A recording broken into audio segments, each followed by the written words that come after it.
Ça y est, enlevé. Salut, bienvenue sur Sky is Nowhere.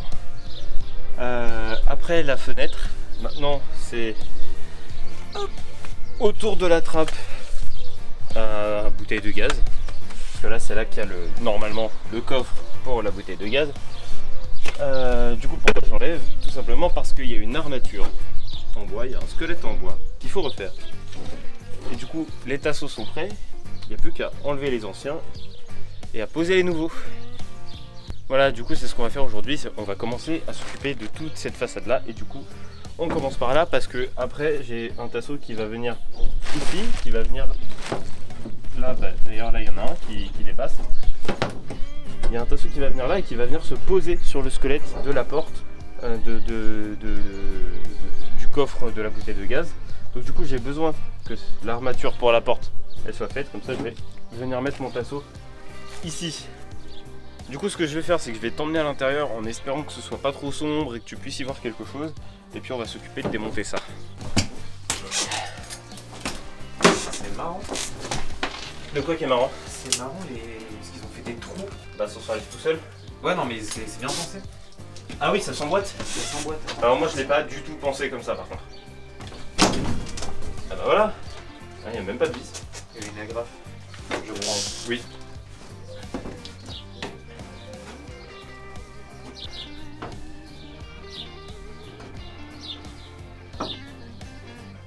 Ça a l'air nickel en vrai.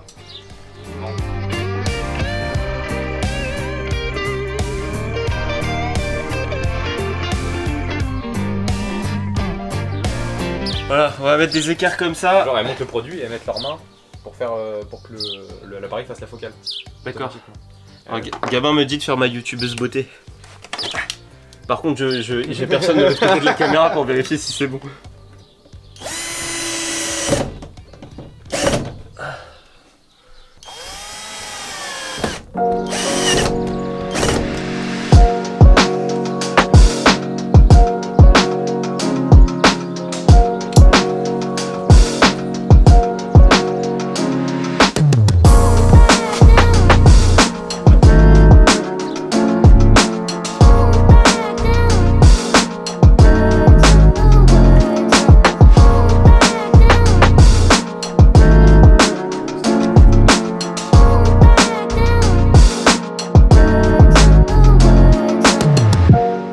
Ça m'emmerde, il s'est mis à pleuvoir, du coup j'ai rebâché là.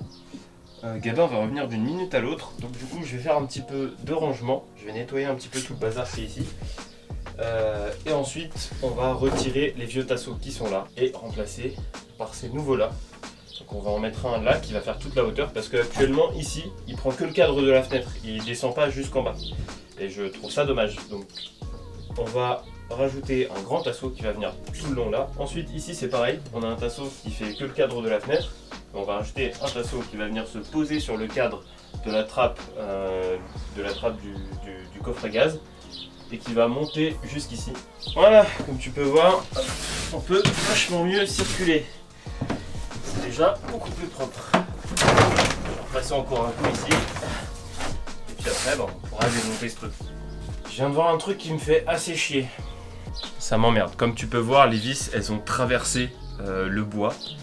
J'avais pas du tout prévu ça, j'avais pas calculé l'angle des vis. Donc là, vraiment, ça me fait chier. Je sais pas comment je vais pouvoir rattraper ça. Il va falloir que je le rattrape. Pas tout de suite. Pas tout de suite parce que là, c'est un point qui est quand même essentiel du camping-car. Du coup, ça va attendre pour l'instant. Je vais finir de m'occuper de cette partie-là. Et puis ça, on va s'en occuper après. Un problème à la fois. Et voilà, ça y est, la journée est enfin terminée. J'aurais aimé qu'elle soit plus longue encore pour qu'on puisse poser d'autres tasseaux, mais là il commence à se faire tard, il est fatigué aussi. On a posé du coup ces deux tasseaux là. J'ai eu un bug avec la caméra, elle n'a pas enregistré.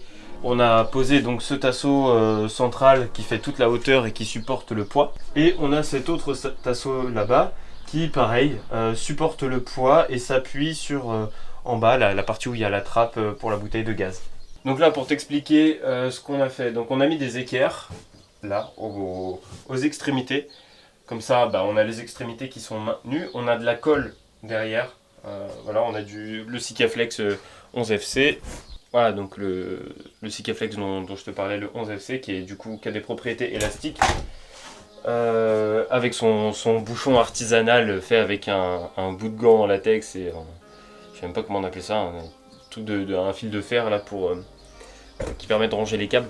Parce que je sais pas pourquoi ces trucs là c'est pas livré avec un bouchon, je comprends pas. On n'utilise pas ça en une journée, on s'en resserre après. Petit message aux fabricants, mettez des bouchons SVP.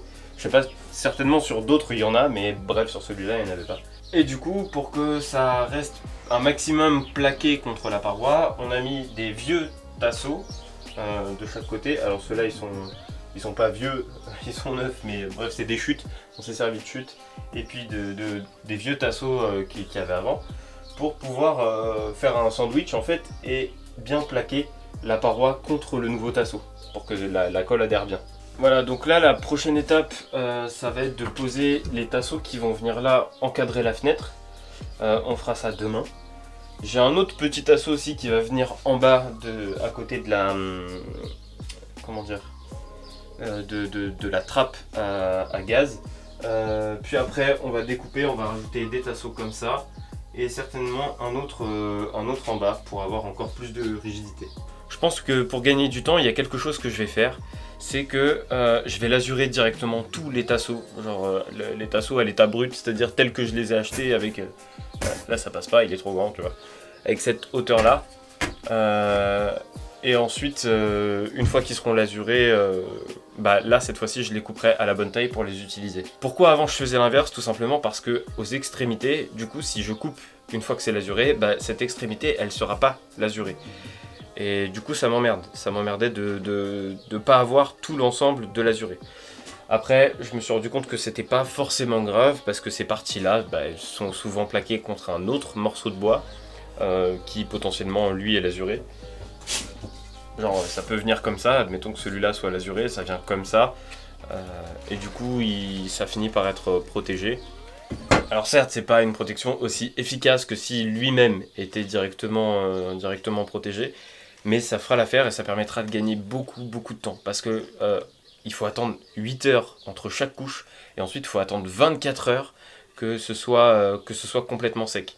Alors j'attends pas les 24 heures, en général j'attends 8, 10 ou 12 heures max pour pouvoir les poser parce qu'en surface ça reste c'est sec et puis après une fois que c'est posé les 24 heures, enfin les 12 heures restantes, ça sèche, ça continue de sécher une fois posé. Pour finir encore deux choses, il y a un truc que je t'ai pas précisé dans la première vidéo, c'est le matériau que j'utilise pour les tasseaux.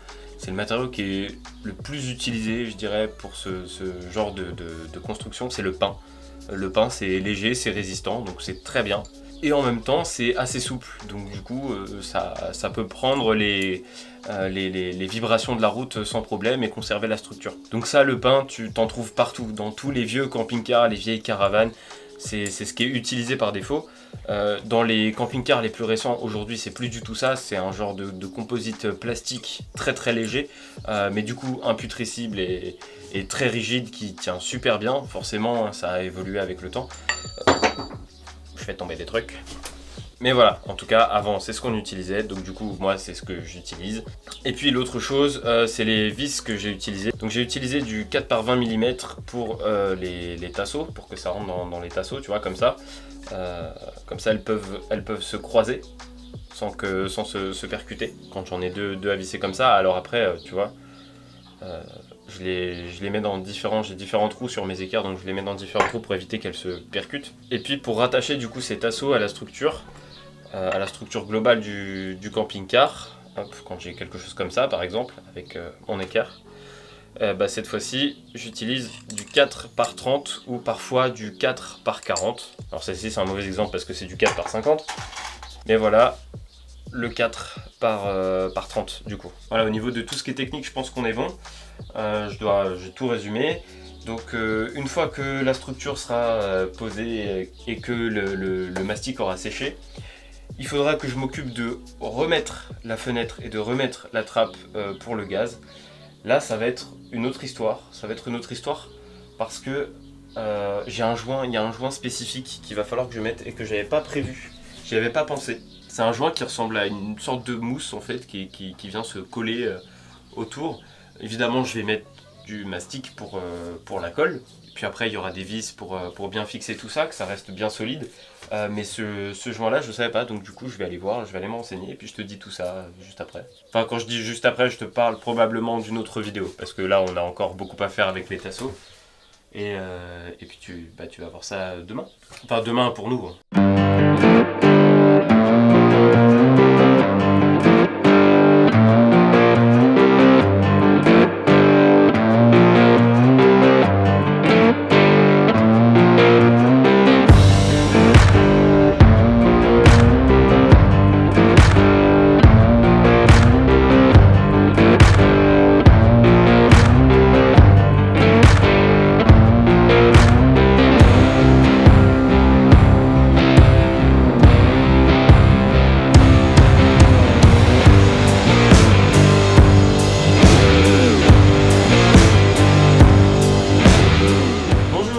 On est le lendemain et tu vois que je fais toujours pas d'effort sur ma coupe de cheveux, ni sur mes fringues d'ailleurs, mais on s'en fout, c'est pour bricoler. Donc hier on a posé les tasseaux pour la trappe à gaz et pour la fenêtre, les deux grands tasseaux là qui supportent la fenêtre de chaque côté, verticalement du coup.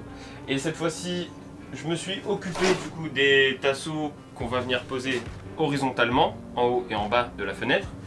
Un tout petit qui va permettre de faire une liaison entre, je sais pas si tu as fait attention, mais en bas, au niveau de la trappe à gaz, tu as un petit espace qui reste entre la trappe, entre le cadre de la trappe et l'extrémité du camping-car, où tu as là où ça a failli se péter la gueule dans la vidéo précédente par exemple. Ensuite, il y a un endroit où c'est pourri dans le camping-car. C'est pourri partout dans le camping-car mon frère. Il y a un endroit où c'est pourri dans le camping-car, ouais. Et ensuite sur ce même côté, du coup toujours, de l'autre côté de la trappe à gaz, tu as une partie du tasseau en bas qui est un peu attaqué, qui est un peu pourri. Alors il est encore assez solide, assez rigide à cet endroit-là, mais tu vois qu'il a commencé à prendre l'humidité. Du coup ce qu'on va faire, c'est qu'on va mettre un petit tasseau pour le renforcer là. On va mettre un petit tasseau traité, tout pareil. Qui va servir à le renforcer, voilà. Donc justement, là aujourd'hui, on va s'occuper de préparer les tasseaux pour cette partie-là justement. Donc le petit tasseau qui va venir renforcer celui en bas, des tasseaux qu'on va mettre horizontalement dans la continuité de la fenêtre, qui vont venir jusqu'à la porte. Alors celui-ci, c'est le tasseau qui servait, qui venait juste au-dessus de la trappe à gaz et qui montait jusqu'en haut. Sauf qu'il était légèrement trop petit, celui-là, j'avais dû en recouper un. Donc du coup je vais le réutiliser, il n'est pas perdu, je vais le réutiliser, je vais le couper. Donc là il fait 117 et quelques, je sais plus, 117,7, je vais le couper à 89,4. Donc du coup ce qui va me rester, la chute elle va me servir à faire un renfort, elle va me servir pour le renfort en bas du tasseau. Pas en bas du tasseau mais en bas de la paroi pour renforcer le tasseau du coup. Donc celui-là je vais le couper à 89,4 et ensuite je vais prendre... Ils sont pas là, ils sont là-bas. Je vais prendre deux tasseaux de 23 par 23. Ah, je viens de m'enfoncer une écharpe de sa mère. Ah, et puis bien. Ça fait mal en fait. Est-ce que toi aussi tes parents te disaient quand t'étais petit, quand tu te faisais mal à un endroit qu'il fallait amputer? Tous les parents de la Terre sont horribles. J'ai dit de la merde, c'est pas du 23 par 23 mm, c'est du 23 par 27. Je chipote. Pourquoi on va mettre du 23 par 27? En fait, je me suis rendu compte que les tasseaux qui encadraient la porte étaient encore vachement bons. Ils tiennent super bien.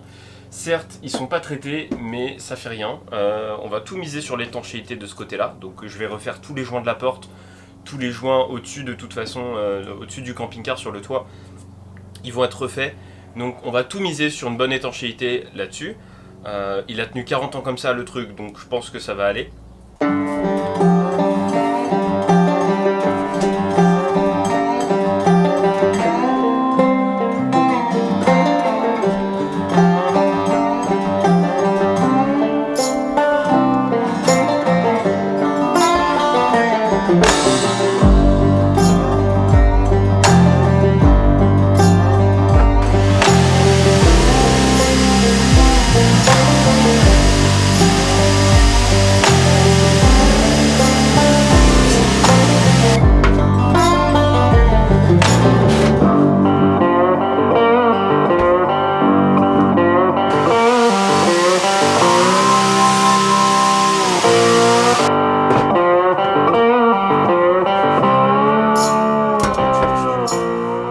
passage, je prépare un tasseau de 23 mm par 47.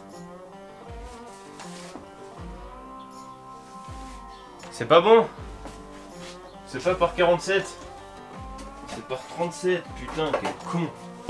Je vais préparer des tasseaux de 89,4 cm de long, avec 23 mm d'épaisseur comme d'habitude, et en largeur 37 mm.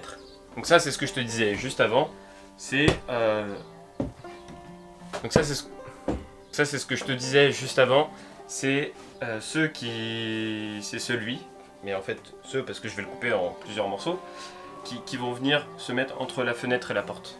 Bon là ça va être la partie un peu longue et chiante où il va falloir traiter le bois, l'azurer au coup de pinceau. Surtout que là, comme je t'ai dit un peu plus tôt, je vais tout l'azurer d'un coup. Genre tous les tasseaux que j'ai là, je vais tout l'azurer et après j'aurai plus qu'à découper. Au cas où tu te poseras la question de pourquoi tu coupes pas tout d'un coup aux bonnes mesures et après tu l'azures pas. Déjà parce qu'on n'est pas à l'abri d'une boulette et ça me ferait chier de perdre des tasseaux, ce qui a déjà failli arriver, mais après c'est récupérable, on en a forcément besoin à un autre endroit. Mais en fait, les nouveaux tasseaux sont pas de la même taille que les anciens, et si je me base sur les mesures que j'ai actuellement, va y avoir quelques millimètres, voire parfois quelques centimètres de décalage, et même au millimètre près, ça peut tout foutre en l'air. Donc je préfère y aller progressivement, couper au fur et à mesure, comme ça je suis sûr d'avoir les bonnes dimensions, et puis bah... là je vais faire le traitement du coup avant quoi. Bon ça y est, ce soir c'est le grand soir, on pose les tasseaux de la fenêtre.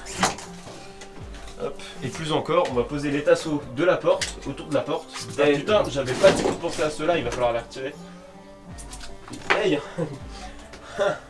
J'avais pas pensé à ça non plus, le boîtier là je l'avais pas vu. Du coup on va pas poser celui là-bas. Je pense que t'avais pas voulu le voir, Brian. Bah y a... ouais. Ah, pas mal, non? Ça colle bien.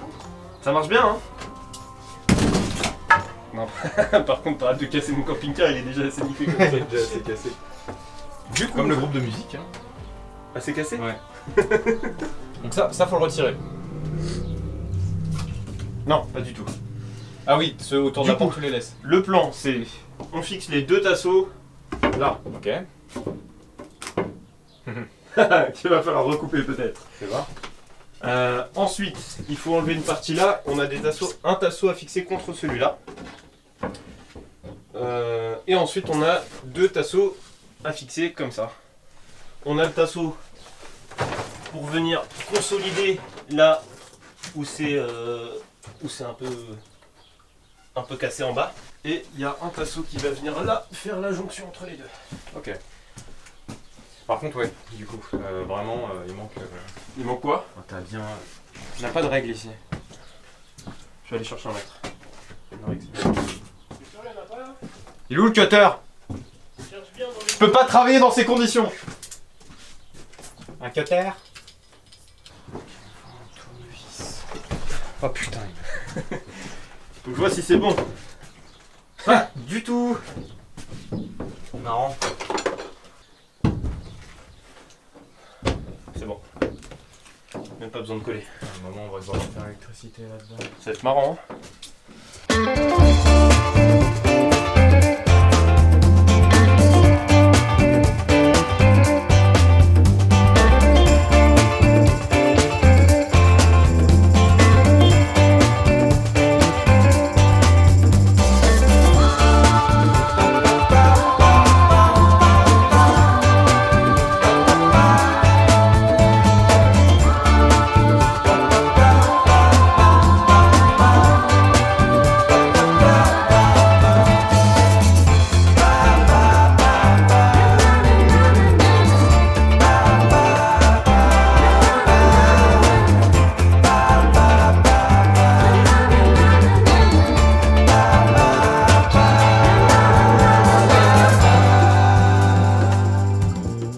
Et ben voilà, comme tu peux voir, c'est terminé. Ça y est, toute la façade ici est complète. Alors évidemment, il faudra faire de l'autre côté de la porte, mais ça concerne la cuisine, donc ce sera un peu plus tard. Il faudra faire la partie qui est au niveau de la capucine, mais ça concerne la capucine, donc on verra un peu plus tard. Mais toute cette partie-là, voilà, tout ce que j'appelle la façade droite, bah, elle est terminée au niveau des tasseaux. On a tout complété. Donc comme je t'avais dit, on a rajouté le tasseau là près de la porte, les 2 tasseaux horizontaux ici. J'ai un petit tasseau que tu vois pas ici mais que tu verras sur quelques plans qui vient faire la liaison entre la trappe pour le gaz et le tasseau principal, on va dire, un tasseau support. Voilà. Et puis après, comme on avait déjà le tasseau pour combler, là où tu as juste derrière le siège passager, là où tu as un trou là qui descend, c'est pareil, je te mettrai des plans caméra pour que tu puisses voir. À cet endroit là, tu as du coup un tasseau qui vient combler ce trou. Alors évidemment la tôle ici elle est déformée, donc du coup on va la reformer du mieux qu'on pourra avec les tasseaux qui vont venir rigidifier la structure. Puis après, pour combler les trous, je mettrai de la mousse expansive. Et en même temps, ça sert d'isolant. Voilà, sinon j'espère que cette vidéo t'a plu, que tu as appris des choses. Et si tu as quelque chose à me partager d'ailleurs, à m'apprendre, je t'invite à le mettre en commentaire. S'il y a quelque chose que tu auras fait d'une certaine manière, enfin différent de moi, des choses à m'apprendre, vraiment j'accepte volontiers. Pense à liker cette vidéo, ça m'aiderait énormément. Et puis à t'abonner parce qu'il y aura des suites, il y a plein de suites de prévues. Donc je t'invite à t'abonner pour découvrir ça. Merci encore une fois d'avoir regardé, je te dis à la prochaine. Salut!